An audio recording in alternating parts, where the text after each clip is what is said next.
Cues expert में आप सभी का स्वागत है। आज हम केसी सिन्हा चैप्टर वाइज सॉल्यूशन में एक्सरसाइज 3.4 के क्वेश्चन नंबर 4 के अंतर्गत जितने भी प्रश्न हैं उन्हें हल करेंगे। इससे पहले सभी प्रश्न के वीडियो यानी कि क्वेश्चन नंबर 4, क्वेश्चन नंबर 3, 2, 1 सबका अपलोड किया जा चुका है, तो वो सब प्रश्न अगर छूट गया तो जाकर जरूर देखें और इस वीडियो को भी पूरा देखें। आते हैं प्रश्न पर। तो क्वेश्चन नंबर 4 जो है ये कहता है कि वर्ज गुणन विधि से ज्ञात करें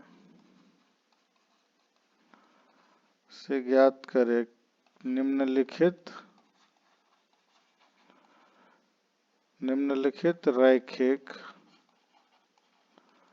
समीकरण युग्म में किसका हल अद्वितीय है, किसका हल नहीं है तथा किसका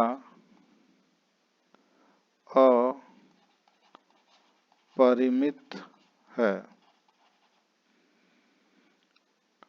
तो देखिए तीन चीज है सर कि आप इसको समझने के लिए पहले नंबर समझना है कि हल अद्वितीय हल क्या है और अपरिमित क्या है, किसका हल नहीं होगा। तो ये आपको भी पता है कि अगर a1/a2 बराबर b1/b2 बराबर c1/c2 तो ये इसका हल क्या हो जाता है, अनेक हल हो जाता है। अनेक हल इसी को अपरिमित में भी रखा जाता है। इसी प्रकार से a1/a2 is equal to b1/b2 और not is equal to c1/c2, तो इसका कोई हल नहीं होता है, कोई हल नहीं होता है। इसी प्रकार से a1/a2 not is equal to b1/b2 not is equal to c1/c2, तो इसका क्या होता है, अद्वितीय हल होता है। क्या होता है, अद्वितीय हल होता है। तो प्रश्न में बोला है कि जिसका अद्वितीय हल हो उसे आप हल करिए, अन्यथा आपको हल करने की आवश्यकता नहीं है। तो क्वेश्चन नंबर 1 पर आते हैं। तो x माइनस 3y-7 बराबर 0 और दूसरा है 3x माइनस 3y-15 बराबर 0। समीकरण 1, समीकरण 2। a1 बराबर 1, b1 बराबर -3, c1 बराबर -7, a2 बराबर 3, b2 बराबर -3 और c2 बराबर -15। अब x का फार्मूला निकालना है और इसका बीजगुणनखंड का फार्मूला क्या होता है, जो देखिए लिखने का बहुत आसान तरीका है। x लिखिए, y लिखिए, 1 लिखिए और देखिए a का x में a वाला आता है तो bc यहाँ पर लिख दीजिए, bc माइनस bc।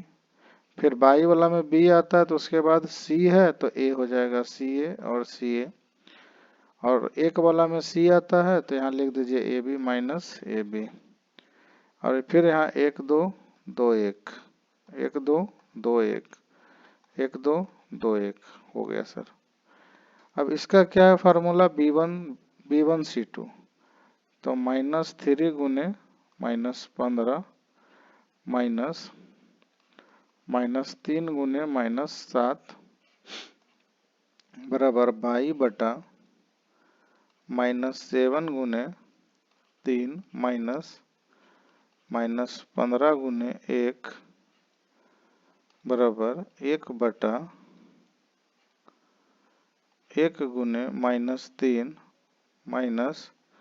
3 गुने -3 यानी x बटा माइनस माइनस प्लस 15 तिया 45 माइनस 7 तिया 21 बराबर y बटा -21 प्लस 15 बराबर 1 बटा -3 और माइनस माइनस प्लस 3 तो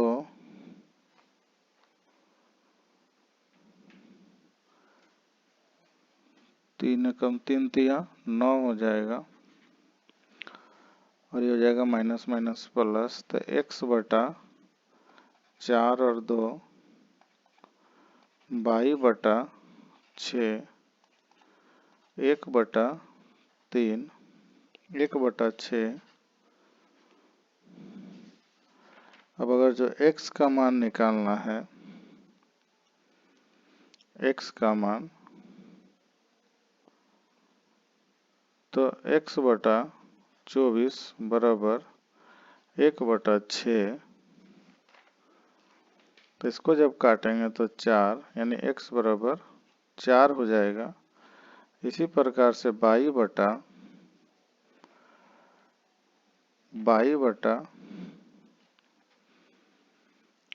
6 y बटा 6 बराबर 1 बटा 6 यानी y बराबर 1।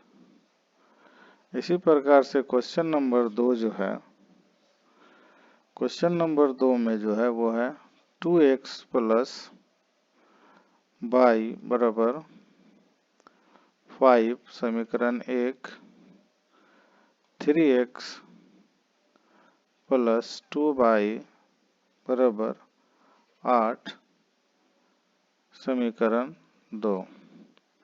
अभी भी देखिए अगर जो अपरिमित है या क्या है अगर चेक करने की बात भी है तो यहाँ लिख देते हैं a1 बटा 2 b1 बटा 1 c1 बराबर -5 a2 बराबर 3 b2 बराबर 2 और c2 बराबर -8। अगर जो यहाँ a1 बटा a2 बराबर b1 बटा b2 बराबर c1 बटा c2 करते हैं तो 2 बटा 3 बराबर 1 बटा 2 बराबर -5 बटा -8 तीनों जो है बराबर नहीं है तो इसका क्या हो जाएगा अद्वितीय हल होगा। अद्वितीय हल होगा जैसे इसका पहले का हुआ था। अब इसको जब x बटा लिखेंगे तो हमको क्या करना है यहाँ से b1 और यानी 1 गुने -8 माइनस 2 गुने -5 बराबर y बटा -5 गुने 3 -8 गुने 2 बराबर 1 बटा 2 गुने 2 -3 गुने 1 तो x बटा -8 प्लस 10 बराबर y बटा -15 प्लस 16 बराबर 1 बटा 4 -3 x बटा 2 बराबर y बटा 1 बराबर 1 बटा 1। अगर x बटा 2 बराबर 1 बटा 1 करते हैं तो x बराबर 2 जबकि y बटा 1 बराबर 1 बटा 1 करते हैं तो y बराबर 1। तो ये इसका आंसर हो गया। इसी प्रकार से अगला प्रश्न जो है 3 नंबर कि 3x माइनस 5y बराबर 20 समीकरण 1 6x माइनस 10y बराबर 40 समीकरण 2। अगर a1 का बात करें तो 3 b1 -5 c1 20 वो भी माइनस में। a2 का बात करें तो 6 B2 का बात करें तो -10 और C2 का बात कर C2 का तो बराबर के दूसरे तरफ जाएगा तो कितना हो जाएगा, -40 हो जाएगा। अब यहाँ A1 बटा A2 बराबर B1 बटा B2 बराबर C1 बटा C2। A1 का मान 3 बटा 6, B1 का मान -5 बटा -10 और C1 का मान जो है -20 बटा -40। इसको जब काटते हैं तो 1/2, 1/2, 1/2, यानी कि सब हो जाता है 1/2 बराबर 1/2 बराबर 1/2। मतलब अगर जो ये तीनों बराबर में हो जाता है A1 बटा A2 बराबर B1 बटा B2 बराबर C1 बटा C2, तो ये क्या हो जाता है, अपरिमित हो जाता है, या इसको कह सकते हैं इसके अनेक हल होंगे। अगर बाय द वे अगर इसका ग्राफ का स्थिति अगर बोल दे कि अगर ये ग्राफ किस प्रकार का होगा, तो ग्राफ जो होगा वो एक ही लाइन पे दोनों समीकरण जाएगा। अगला प्रश्न है क्वेश्चन नंबर 4। क्वेश्चन नंबर 4 जो है वो है x - 3y - 3 बराबर 0 समीकरण 1 और 3x - 9y - 2 बराबर 0 समीकरण 2।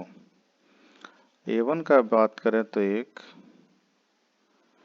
B1 का बात करें तो -3, C1 का बात करें तो -3, A2 का बात करें तो 3, B2 का बात करें तो -9 और C2 का बात करें तो -2। अगर जो A1 बटा A2 बराबर B1 बटा B2 बराबर C1 बटा C2, तो इसको अगर जो लिखते हैं 1/3 बराबर -3 बटा -9 बराबर -3 बटा -2 1/3, यानी कि 1/3 बराबर 1/3 बराबर 3/2, यानी ये बराबर नहीं हुआ। तो अगर A1 बटा A2 बराबर B1 बटा B2 not is equal to C1 बटा C2, तो इसका क्या होगा, इसका कोई हल नहीं होगा। क्या होगा, इसका कोई हल नहीं होगा।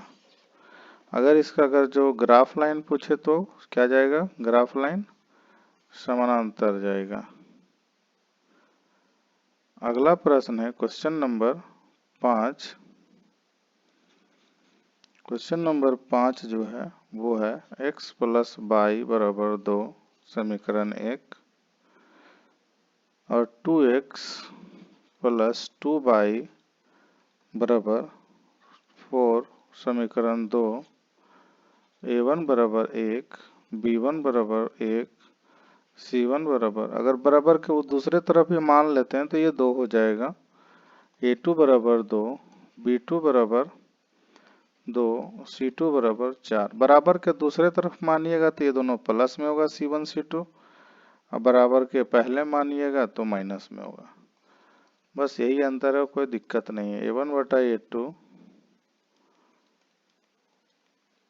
बराबर B1 बटा B2 बराबर C1 बटा C2, अब 1/2 बराबर 1/2 बराबर 2/4।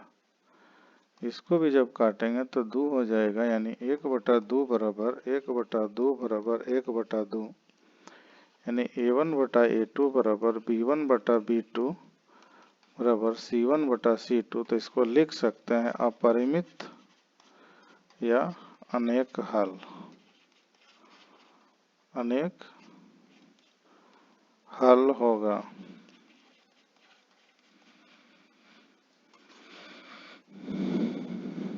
क्वेश्चन नंबर 6 जो है और भी आसान है। x प्लस y बराबर 2 समीकरण 1, 2x प्लस 2y बराबर 6 समीकरण 2, यानी a1 बराबर 1, b1 बराबर 1 और c1 बराबर 2, a2 बराबर 2, b2 बराबर 2, c2 बराबर 6, a1 बटा a2 बराबर b1 बटा b2 बराबर c1 बटा c2, मतलब 1 बटा 2 बराबर 1 बटा 2 बराबर 2 बटा 6, 1 बटा 2 बराबर 1 बटा 2 बराबर 1 बटा 3, यानी ये नॉट इज इक्वल टू माया, तो यानी a1 बटा a2 बराबर b1 बटा b2 not is equal to c1 बटा c2। तो इस केस में क्या होगा, इसका कोई हल नहीं होगा, नहीं होगा।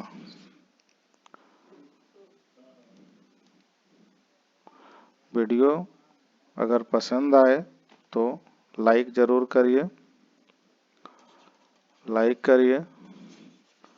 शेयर करिए, कमेंट करिए और चैनल को सब्सक्राइब करिए।